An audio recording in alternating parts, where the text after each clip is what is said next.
കളിക്കളത്തിലെ പരിക്കുകളെ ഇനി പേടിക്കേണ്ട. എല്ലാവിധ സ്പോർട്സ് ഇഞ്ചുറികൾക്കുമുള്ള സമഗ്ര പരിഹാരം ഇവിടെയുണ്ട്. ABC orthopaedic hospital, near Kairali theatre, Calicut road, Manjeri.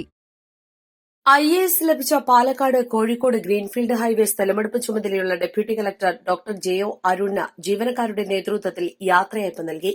Wayanad പുനരധിവാസത്തിന്റെ പ്രാരംഭ പ്രവർത്തനങ്ങളുടെ സ്പെഷ്യൽ ഓഫീസറായും നിലവിൽ പ്രവർത്തിക്കുന്നതിനിടെയാണ് ഡോക്ടർ JO അരുണിനെ അഡ്മിനിസ്ട്രേറ്റീവ് സർവീസിലേക്ക് നിയമിച്ച് കേന്ദ്ര സർക്കാർ വിജ്ഞാപനം പുറപ്പെടുവിച്ചത്. മഞ്ചേരിയിലെ ഗ്രീൻഫീൽഡ് ഹൈവേ സ്ഥലമെടുപ്പ് വിഭാഗം ഓഫീസിൽ നടന്ന ചടങ്ങ് ജില്ലാ കളക്ടർ VR വിനോദ് ഉദ്ഘാടനം ചെയ്തു. അഡ്വക്കേറ്റ് UL ലത്തീഫ് MLA മുഖ്യാതിഥിയായി. കളക്ടറും MLAയും ചേർന്ന് ഡോക്ടർ അരുണിന് ഉപഹാരം നൽകി.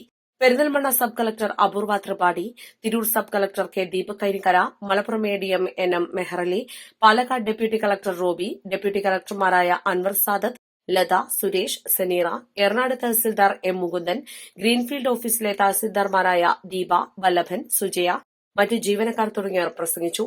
ആരോഗ്യരംഗത്തെ 10 വർഷത്തെ സേവനത്തിന് ശേഷം കോഴിക്കോട് ഡെന്റൽ കോളേജിൽ അസോസിയേറ്റ് പ്രൊഫസറായി ജോലി നോക്കുന്നതിനിടെ 2014 അരുണിന് ഡെപ്യൂട്ടി കളക്ടർ നിയമനം ലഭിച്ചത്.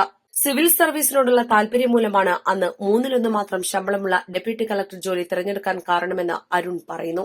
കോഴിക്കോടായിരുന്നു ആദ്യ നിയമനം. പിന്നീട് മലപ്പുറം, പാലക്കാട്, എറണാകുളം, ഇടുക്കി ജില്ലകളിൽ deputy collector, revenue divisional officer and sub divisional magistrate, additional ജില്ലാ മജിസ്ട്രേറ്റ് തസ്തികകളിൽ ജോലി നോക്കി.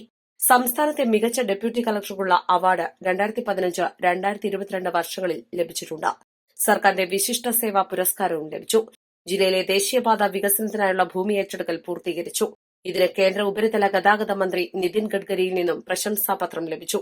പിന്നീട് എറണാകുളം ജില്ലയിലെ ദേശീയപാത, മലപ്പുറം ജില്ലയിലെ ഗ്രീൻഫീൽഡ് പാത ഭൂമി ഏറ്റെടുക്കൽ എന്നിവ വിജയകരമായി പൂർത്തീകരിച്ചു. ഏറെക്കാലമായി മുടങ്ങിക്കിടന്നിരുന്ന കോഴിക്കോട് വിമാനത്താവളം റസാ വികസനത്തിനായുള്ള ഭൂമി ഏറ്റെടുക്കലും അരുണിന്റെ നേതൃത്വത്തിലാണ് പൂർത്തീകരിച്ചത്. East live, Manjeri.